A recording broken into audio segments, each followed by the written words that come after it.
Hey guys, it's Julian, and today I'm going to be showing you how to make banging techno like Charlotte DeWitt. As usual, you get the project file and samples and MIDI and presets and all that kind of stuff in this video in the description, and if you're a patron on my Patreon, check there because it's already available there.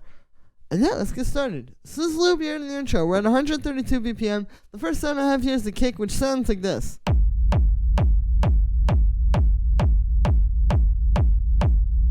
So what we have going on here is a rumble kick. Basically, I took this kick sample. There it is. I'll turn off all the processing and we can just kind of go from the start here. But basically, so yeah, here's the dry kick. You know, just sort of like a punchy kind of techno kick, like I guess you would find wherever you find your techno kicks. But then I have that going through the first thing here, which is this EQ8 and the saturator. So there's a lot of EQing in this kick, and it's mostly like because of working with the distortion. Like when you're working with distortion, basically the way that distortion or saturation or any of that kind of stuff works is, you know, it's like how much volume, how much signal you put into it is how distorted it's going to be. Because, yeah, the more signal it's getting, the more it distorts that signal. So if you don't know, the way an EQ works is it's basically just a volume, right? It's just a parametric volume. So that's what we're doing here. We're using the volume here to just have certain frequency range, or the EQ8 as a volume control, I should say, for certain frequency ranges. So we can just turn those down going into the distortion. So that's what I have here. Like you can see, I have this EQ8 going into the saturator, and the EQ8 isn't doing much. It's just cutting out, like right there, just cutting out some low mid-range. But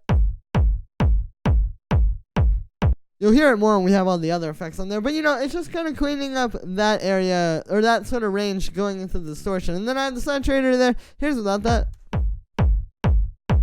And with it. So you can hear it just gives it a little bit of sort of preliminary fattening up. After that, we have this audio effect track. And what this is this the rumble. Here's what it sounds like. So what we have here is we've got a dry chin and we have a wet chin. On the wet chin, we have a simple delay doing 16th notes. Going into this amp, which you can hear is really bringing out the low end in it, and then we have that going into a low pass filter, which just focuses in on the rumble. So this is how you do that, and then you just blend that in with the dry kick. And then I have a few other things on there as well. You can see I have an EQ8, which is just boosting the low end and cutting at 100 hertz. 100 hertz is usually where the punch of the kick is, so I want to leave that for the dry layer, and then the low end is just to make it, you know, kind of bring out the low end there. And then I also just have a compressor side chaining it to the dry kick. You can see I've got it on this pre-effect setting. So basically, yeah, it's side chaining this signal to that dry kick. So then, yeah, after the audio effect track, I have this EQ8 going into this drum bus. So here's without them. And then with those. So you can hear what's happening here is the drum bus is really fattening it up, coming out of the rumble and helping to kind of glue the rumble with the kick. You know, this helps to really like tie those together. Like the problem you can have a lot of times if you just make like the rumble and don't put any processing after it that's going on everything, is you can make it sound very just like flat and very like separate. You can hear this drum bus really pulls them together. And then you can see the EQ8, I'm just cutting around there and there, just kind of cutting out some low mid-range. Also giving it a boost here. That's usually where like a lot of the like real like hit of these kinds of kicks is.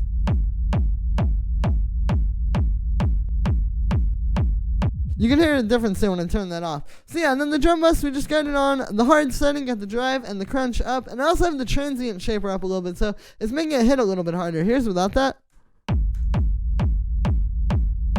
And then with it, so you can hear it just makes that transient come through a little bit more.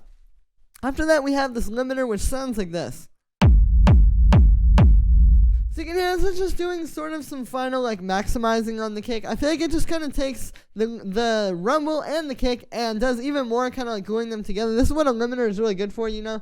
It's kind of like flattening things out, but we're not using this so much to where it's really like flattening it out too much. We're just using it a little. You know, like obviously that wouldn't be good. But this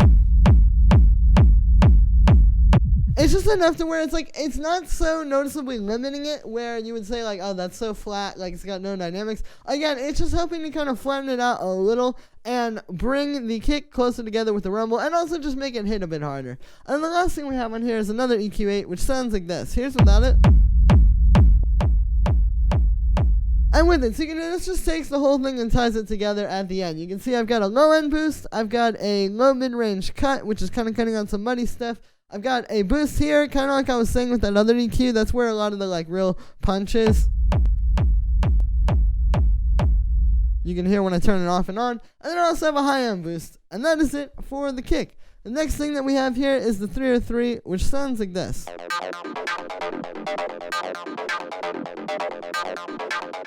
So the way that I made this, I'll show you the notes first. It's pretty simple, actually. It's really only 2 notes, I'm pretty sure. Yeah, so it's just bouncing between F, and then F an octave up, and then there's an F sharp in there. But literally just F and F sharp. And then just kind of playing around with the rhythm with the different octaves. For the sound on this one, I made it using operator. What we have here is actually a pretty standard 303 sort of sound. If I turn off the second oscillator,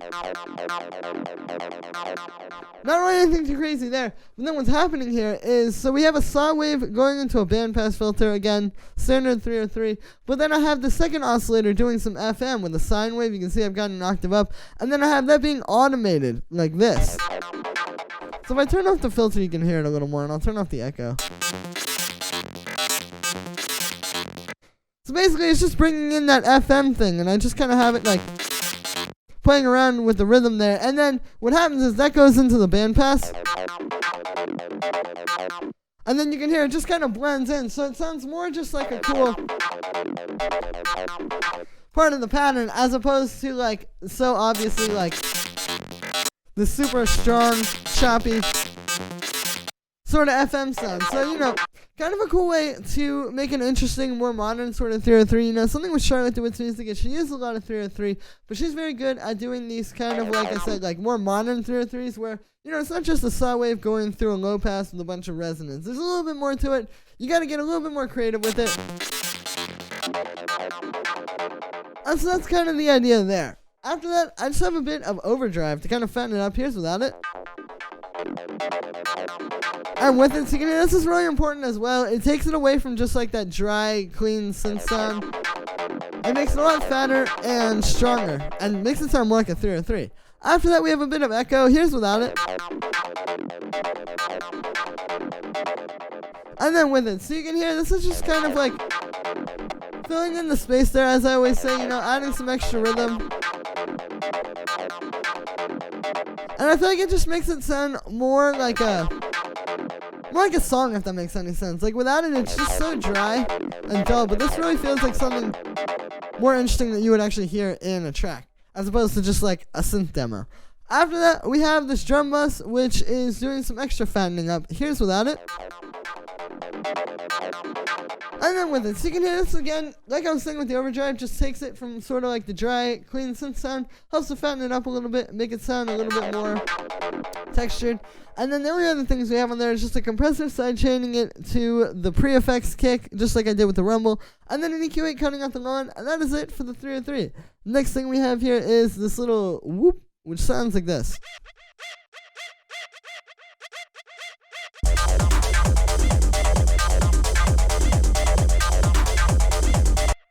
So you can hear this is just like a little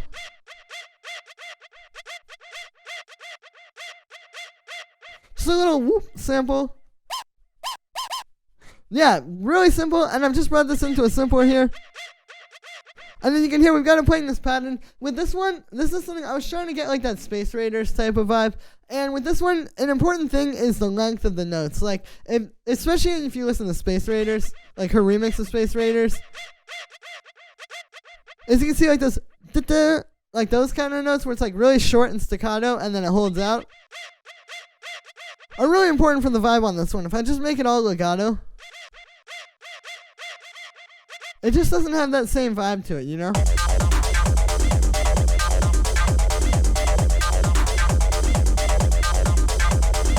But yeah, and also with this one, I'm going to turn down a bit quiet in the mix. You know, I was trying to blend it well with the 303. You could also have this be like the main thing. Like in Space Raider, she does that, and then you can turn it up a bit.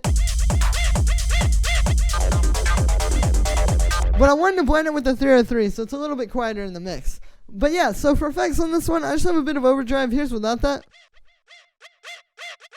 You can hear it just kind of gives it a bit more texture and kind of takes it from just being a sample and brings it into the track. After that, we have a bit of echo, just doing some dotted eighth notes. You can hear the echo adds a lot of really cool vibe to this. Then we just have a bit of drum bus. Here's without that.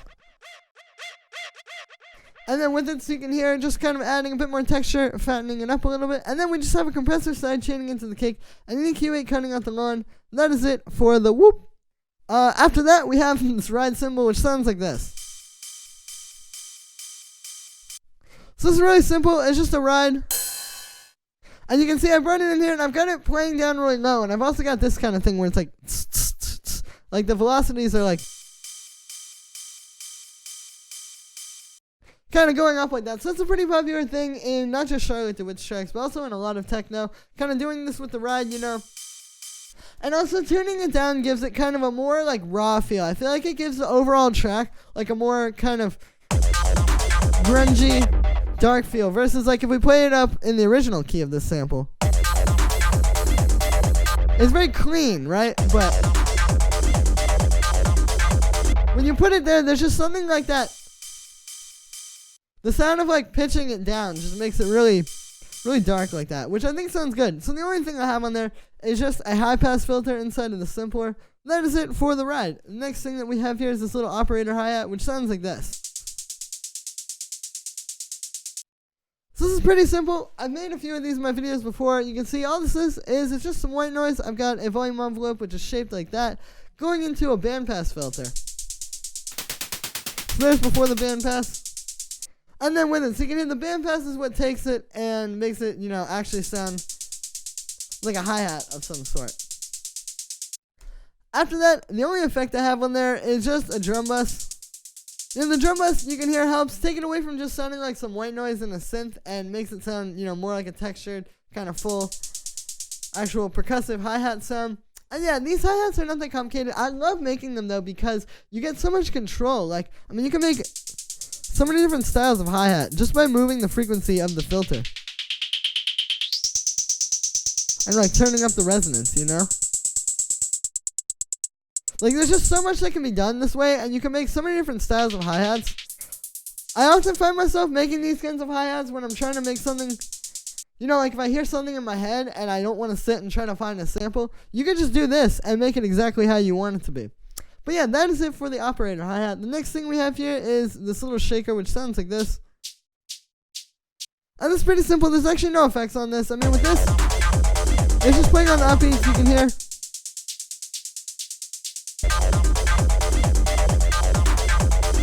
And yeah, and then after that, the last thing we have here is this clap, which sounds like this.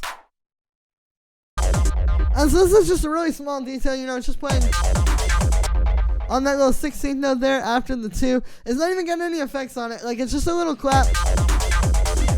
It's kind of in there. Just adding, like, some punctuation. You know, this is kind of like adding just that extra little bit of something to your beat. It's like when you're writing a sentence, you know, you don't just write, like, one long run-on sentence. You have periods and commas and all that kind of, like, punctuation and stuff like that. This is what that is for music. Like, this is just adding something extra in there, so it's not just constantly but you have something kind of coming in and then stopping for a little bit